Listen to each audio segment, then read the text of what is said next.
Got some stuff to fix here. Of course, bunch of homepods. We won't have time to get to these today, but we've got some more LG ultrafine 5K boards that need USB-C ports, as well as some 4K boards from some LG monitors. It seems like LG just does not know how to make a monitor to save their lives, but we got some homepods to take care of first. So this guy seems to have no power, and it's pulling about 4 watts from the wall. That looks like the same diode failure that most of them end up with. Let's crack it open and find out. Oh yes, and Paul is also going for the die. They want to get a blue one, and they're probably going for the black top and power cable with the blue mesh. Obviously, you can't dye the black mesh blue, but we're doing, he's trading in his good condition black mesh for a white mesh that I have, and then getting that one colored blue. So we're going to get it fixed up first today. Once we get it fixed, then I'll color it up.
Hey Michael, welcome back.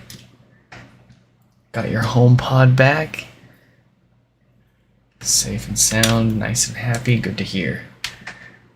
It's been pretty crazy the past few weeks shipping wise with, seems like the holidays are coming earlier and earlier every year, and things get busier earlier every year.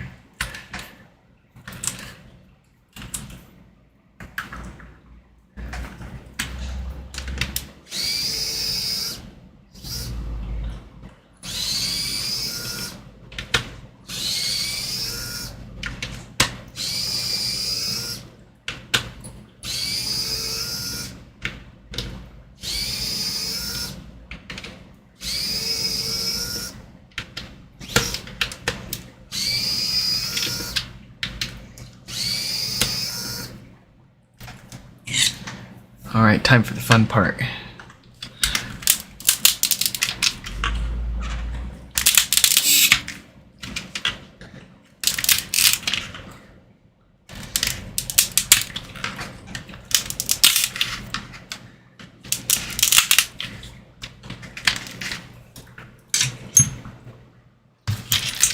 There we go. That was actually pretty easy.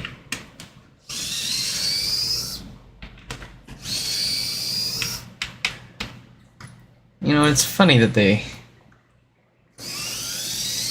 glued this down and then they did away with gluing that down in the second gen. It's like they wanted to make it more repairable and then they effed up with the drawstring on the bottom of it.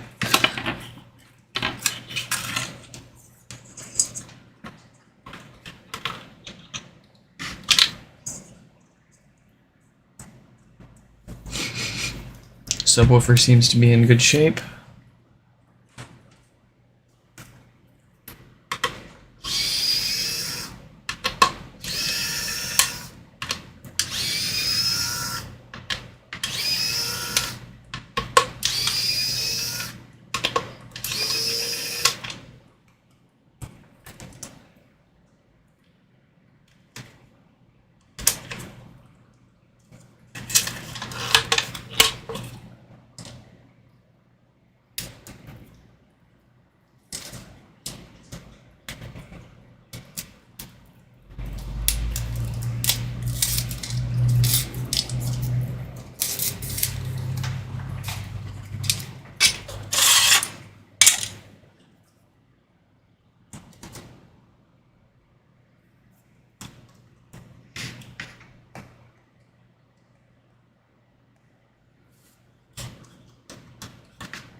Oh yeah.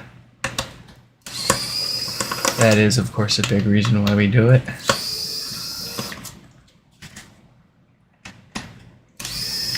Considering how much it took to make each HomePod,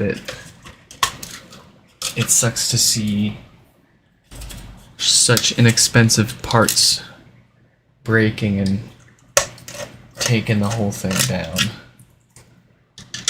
And it sucks to see that it seems so easy to someone like me to fix it right.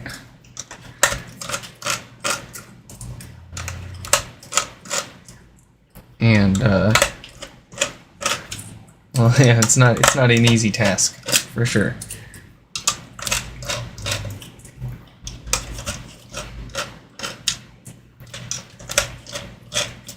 But you get the hang of it. You learn the ins and outs. But it was like I was talking with my wife earlier. It's like between risks.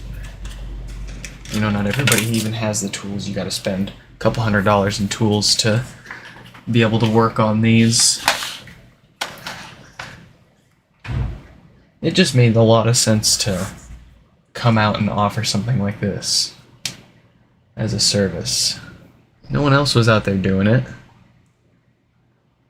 And it seemed easy enough for me to do it. You know, we're going pretty good. Things are working out pretty well. We get the curveball here and there, but nothing we aren't prepared for.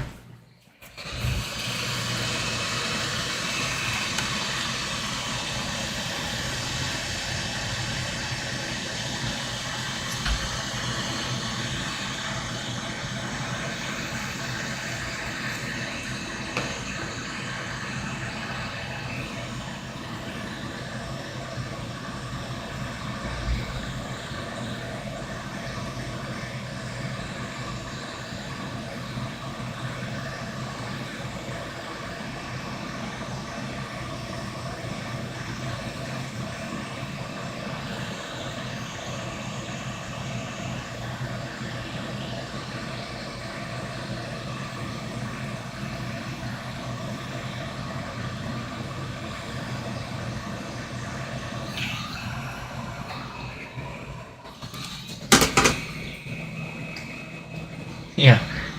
I wish I was recording the first time I ever tried fixing my own HomePod. It would consist of about an hour or so of beating the shit out of this thing to get it off. in one piece. I did manage to get it off in one piece. But, yeah.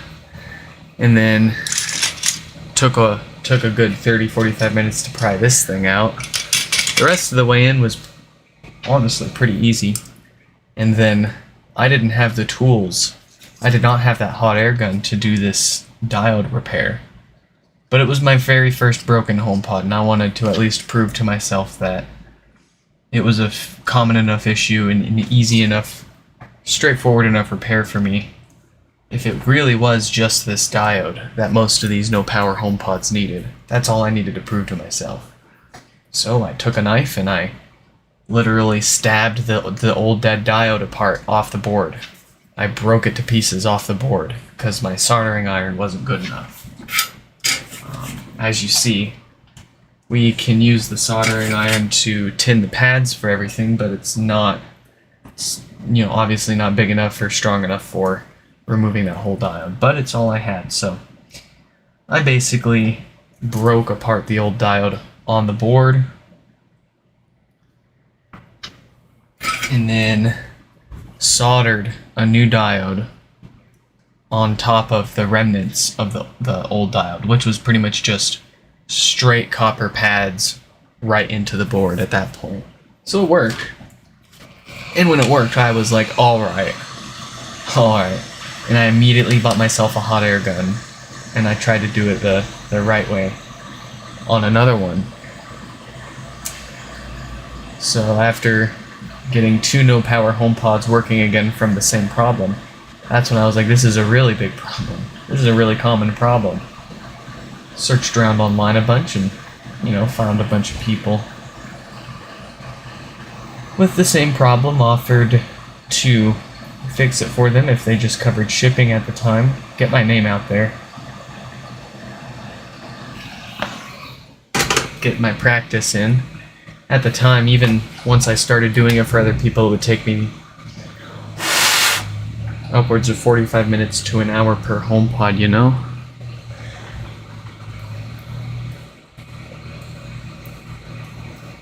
Took a few months to get it down to about 30 minutes.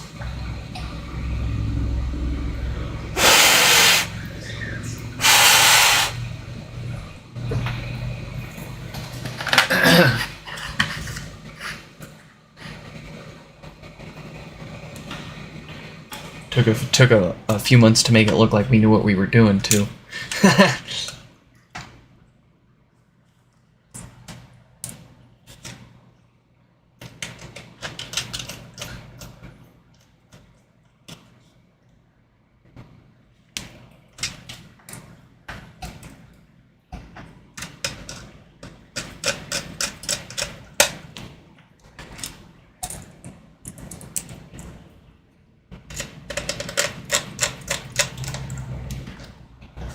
But it's crazy now.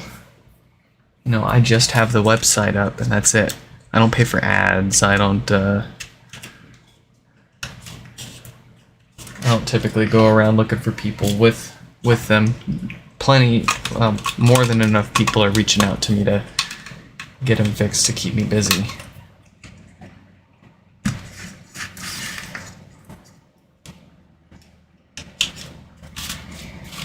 And it almost seems like there's no end in sight. Just when I think things are slowing down, Apple pushes out another software update. Software updates run on the logic board. It pulls a bunch of extra power, which puts a bunch of extra load on the crappy, bad batch of diodes floating around in these, and makes them pop. And then I see a big spike of repair requests.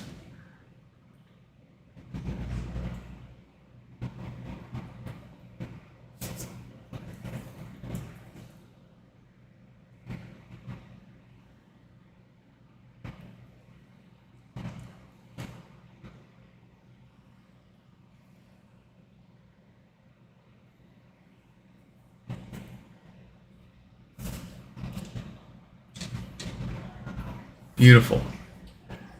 Alright, we've got power. We've got an excellent DC offset. So this doesn't need to go all the way back together yet, because we will be taking this mesh off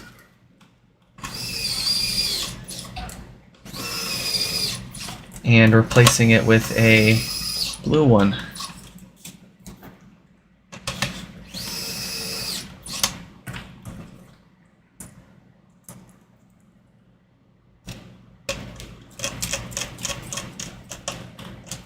But repairs are done. It is fixed. So let's get these. Let's get all these loose screws in.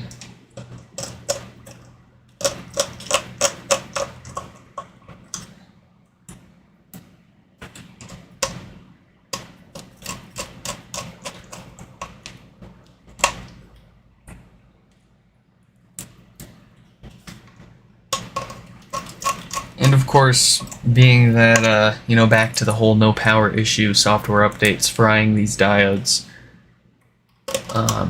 Again, it's only a certain date range of these diodes that are failing. It's kind of strange even considering the circumstances, but just by replacing it with a new one will prevent the issue from occurring again. For good measure, we've put in a slightly stronger one than what Apple used.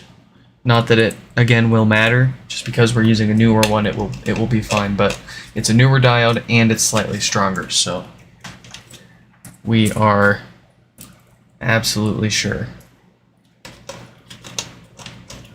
Now, whether Apple pushes out a crappy software update that breaks your HomePod, there's nothing we can do about that. You get the blinking volume buttons of death. You need a whole new logic board.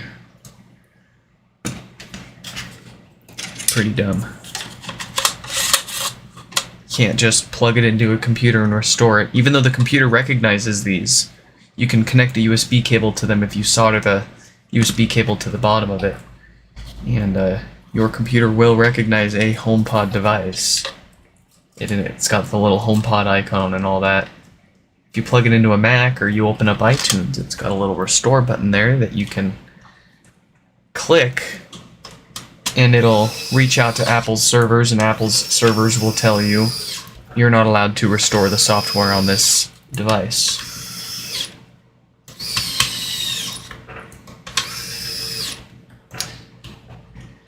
And that's that. So you gotta replace the whole piece of hardware just because Apple doesn't want to let you restore the software.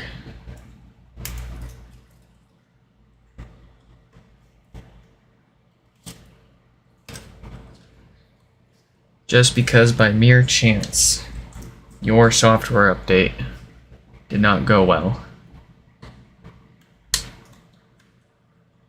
It's like running software updates every time. It's like a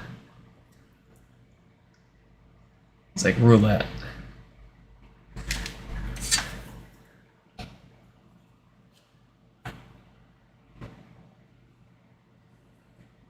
That said, I've also had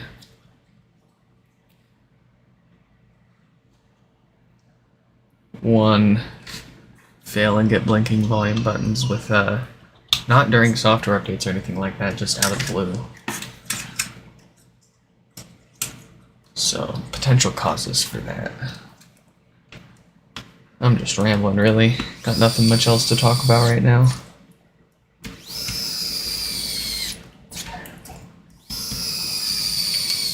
But my offer still stands if anybody can find a relatively easy way to repair bricked logic boards. You get a free HomePod. I will send you a full free HomePod if you can fix blinking volume buttons. We're not talking replace the logic board, we're talking repair. Fix what's causing it.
Alright, and that is about all that we can put back onto this for now before we get it colored up. But it is fixed. No, I know it doesn't really look like it, but there we have it. Oh, let's move on to Nicole's HomePod here, which also has no power.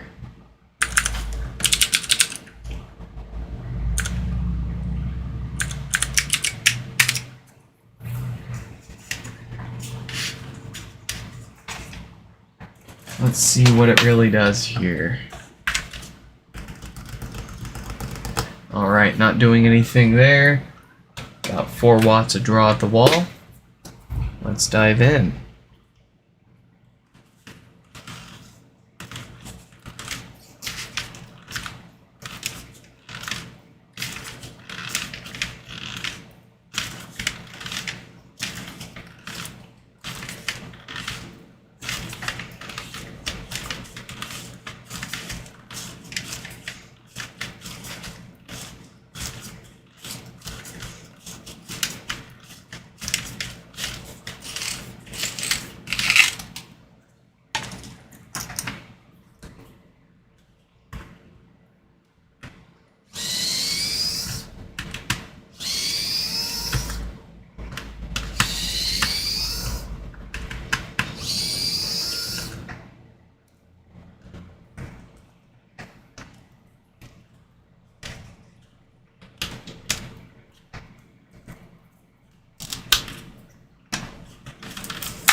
we go.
Ah, beautiful.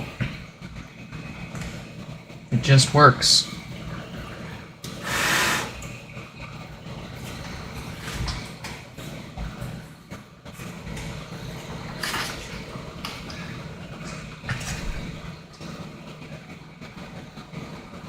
Alright, we just gotta pop a few screws into this and we can see if this works.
There we go. We've got some power back. We'll let it fully boot up so I can check its offset.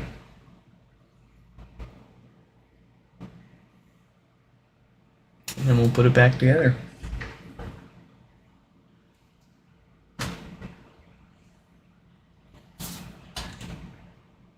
And offset is about...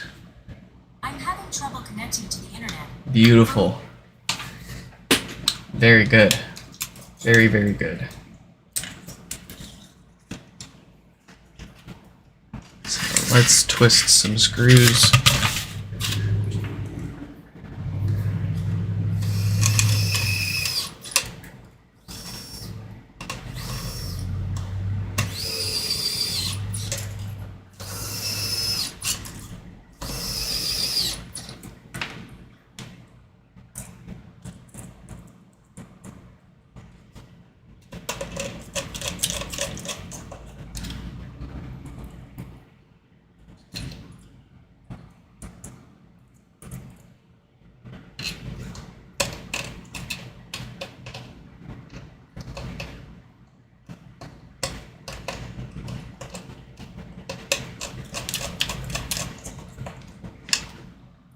Oh, you guys want to see up close?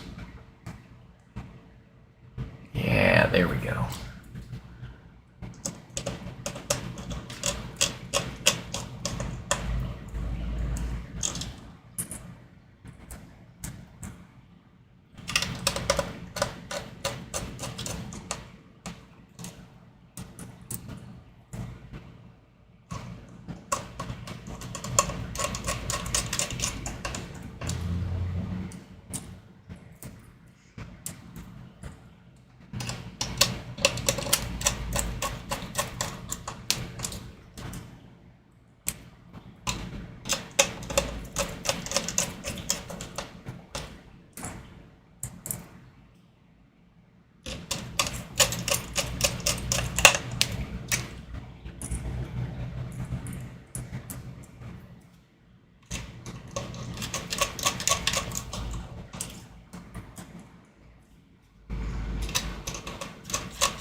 And the verdict is another one saved. Folks, hope you all enjoyed this live stream repair. This is about all the time that we've got. Managed to squeeze 2 out. Not too bad. If you want to catch more repair streams like this, feel free to subscribe. I'm having trouble connecting to the internet. I'm having trouble. I'll catch you in the next one.